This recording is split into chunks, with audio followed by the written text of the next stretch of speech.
Hello lovely people, welcome to my Sequelathon wrap-up. Sophie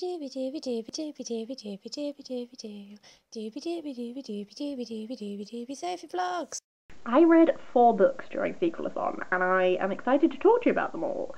I technically kicked off my Sequelathon by reading Clariel, but I might be delving into some spoilers with these two, so I'm going to finish on these two, and I'm going to start with the 2 books that I feel like I can do spoiler-free.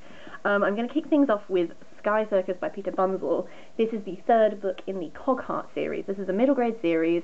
It's a very sweet middle grade series. Each book has lots to do with it's this world where you have like clockwork mechanical people. So like this fox is a mechanical, I can never say the bloody thing. He's a mechanical fox.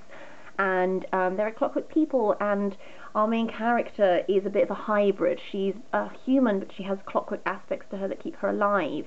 And by this stage, we're entering some really interesting discussions about this society's attitude towards hybrid people. It's definitely we've already explored the attitude towards the mechanics themselves. So like the mechanical people are used as servants. They are not really viewed as people, except for like our main character who's very close to her mechanical people, like they're friends, but the rest of the society views them as servants. And the idea of hybrids, they are viewed as mistrustful, and people view them, like the word that is used a lot in this, they view them as freaks. And especially in this book, each book sort of explores a different topic. This one really has a circus at its centre, and it's not a good circus. And the circus really helps highlight the way that these hybrid people are treated differently and viewed differently, in a way that you can very much draw parallels with the concept of like freak shows and stuff, which used to be put on at circuses, and the way that people who were featured in those were also viewed as something that was other and something that was different, and therefore could be ostracized and treated badly and that sort of stuff. I think this book does a really good job of introducing children to the idea that just because society treats people badly and like they're other and different, that doesn't mean that that's actually correct. And I think that is a helpful thing to do, especially in the context of circuses, because circuses do have such a history of that kind of thing. All of these books also have like a delightful sort of like mystery romp element to them. It's not like the most serious of books, but I feel like this one has a few more of those actually like hard-hitting sort of topics, rather than some of the earlier 2 books were a little bit more like, we're exploring like, oh, codes and like mechanics and engineering and stuff, whereas this one's a little bit more like, let's look at how we treat people fairly, shall we? Which I liked. I thought that was like quite good for a middle grade. Next book I'm going to talk about is technically 2 books. This is Sword and Citadel by Wolfe. These are the final 2 books in the Book of the New Sun quadrology series. Let's just go with that. This fulfilled my prompt to read a book from a series that I started 3 years ago, and I can't believe I read the first 2 books 3 years ago by now. It's been too long. Wolfe's Book of the New Sun is like one of those books that I read it and I'm like, this is really cool, everything that's happening, but also, I also kind of have no idea what's happening.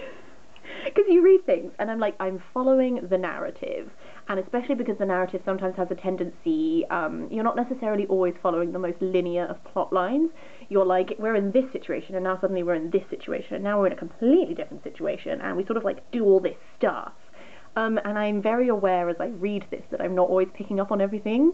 There are a couple of, like, I even turned down a corner of a particular moment where I read the description of Severian travelling down this cliff, and the way the cliff was described, sometimes in this series things are described, and when you read the description properly, you realise that, like the tower in the first book, where the Torturers Guild is, you read it and it sounds like a tower, and then you read it again and you realise it's an old spaceship. It's stuff like that. It's these moments where you read them under a fantasy lens and they're one thing, and then you read them under a Dying Earth lens and they're a different thing. And there's definitely a moment in this which I really need to look into more now that I finished it, because I read the description, I was like, I don't understand what this looks like and what this is. And that happens a couple of times. This will definitely be a book that I will reread the whole series of at some point. I'm also listening to the Owlsbow Soup podcast, because they do a really good job of like expanding upon these things and like going into it further and like what you might have missed, that sort of thing. But suffice to say, I had a really interesting time reading this. The final couple of chapters and stuff have made me really reassess like the whole events and that sort of thing. Like I have some some burbling, muddling thoughts that I would like to go forth and like do some more research on and like see what other people are saying on them. But I'm really glad to have finally finished this. I think it's really hard on a first read to accurately explain my feelings on this series because I just feel like I'm still working so much of it out.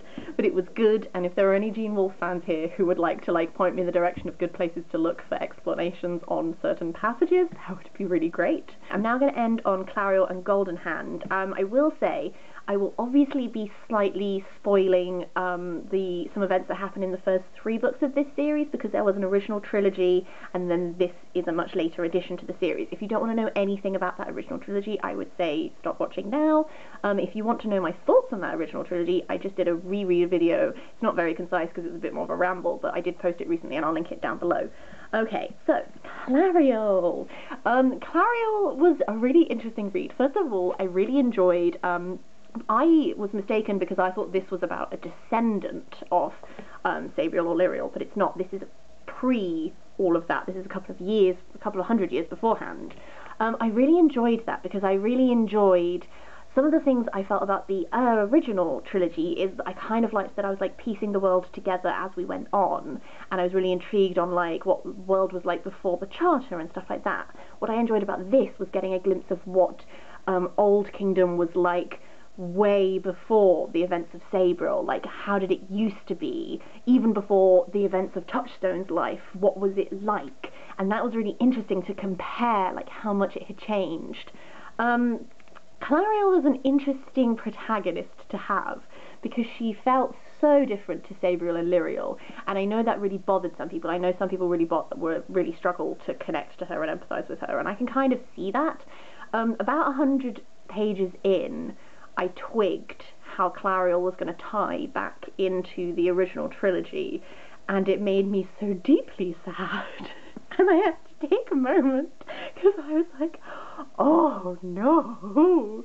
And then that kind of influenced how I read the rest of the book because I felt like it was, not to spoil anything about this book, but I felt an impending sense of doom somewhat.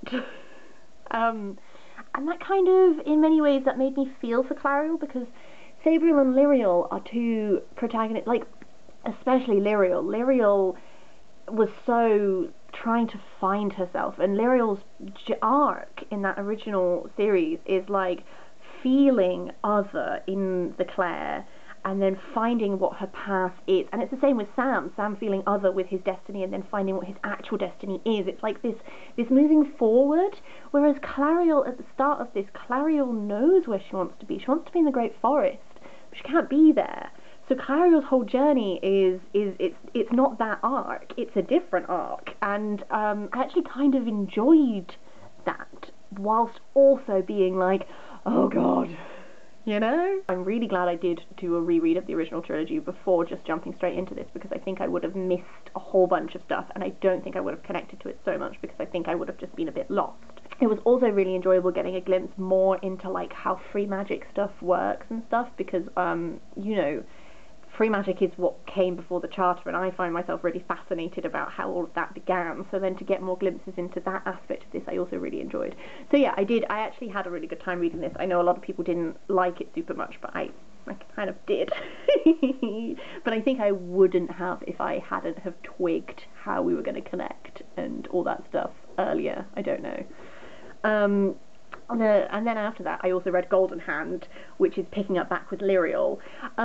I know lots of people are a really big fan of Lyriel and Nick. I don't really care. I don't want that to sound mean and blunt, because I don't take away from people who do connect to that. It's just not something that really interested me. I actually used to quite like that in Lyriel she would just be like, I'm 30, please don't talk to me, because I just connected to that quite a bit. I think those aspects of it, this didn't really appeal to me super much. It felt a little bit less, I don't know, something that I liked about Sabriel and Touchstone in Sabriel is that it wasn't super sudden. It was sort of like a gradual little thing, and it was kind of just like small declarations of love in little quiet moments, and I really liked that. This felt a little bit to me, it was just a little bit quick with how we were like, okay, we're on, we're in love, we're blah. And I was like, it's fine. It didn't take away from my enjoyment. It's not what I was here for. I found myself getting really tense with this because I felt like a lot of this book is sort of like a build-up. We have like 2 or 3 different threads going on all the time, and we're like building, and it's like these near misses, these will they get there, blah. I did have like a real sense of tenseness. And then I think maybe because we had such like a drawn out little build up, occasionally with this final climax at the end, I don't know if I don't want to say it was rushed. I will say that maybe, I don't know, I felt like we spent a lot of time building, and then it felt like a little bit, it was like done a little quickly. I'm not sure though, because also I'm not sure how I would have asked for it to have been done differently. I don't really know. I think weirdly, I think I might have enjoyed Clariel more than Goldenhand, and I think a lot of other people felt the other way round. But this was fine, and I perfectly enjoyed it. But this is the one that I think gave me more like emotions, which, you know, that's just how I feel. I am, however, super interested to see. I know he's doing at least one more in the series, if not more. I'm not sure what his overarching plan is because I'm desperately avoiding all the spoilers at all the times. But I'm really enjoying revisiting the world, and I'm really enjoying the types, where he's going and what he's exploring and that sort of stuff. And I am excited to see what our next point is going to be and what else we're going to add to this existence. I think that's going to be really fun. Because, one thing I will say about this is, again, the greater expansion of the world building. We've sort of left beyond the wall behind us at this stage, and we're very much expanding the old kingdom, what exactly that means, how far it goes, when does it stop being the old kingdom, when does it start being other things, and that sort of thing. I really enjoy that. Essentially, I think I love exploring this world and getting more insights both into like free magic creatures, necromancy, the other types of societies that exist over here, that sort of thing. I don't know, but I'm having a really great time. But yes, that's everything I read for Sequelathon. As per usual, I would really love to hear if you have any thoughts on any of these books. I always like to hear that. Also, did you do Sequelathon? What's your standout read? How did you find it? All those lovely things and more. Do feel free to talk to me about in the comments down below. Otherwise, I will see you next time for something different.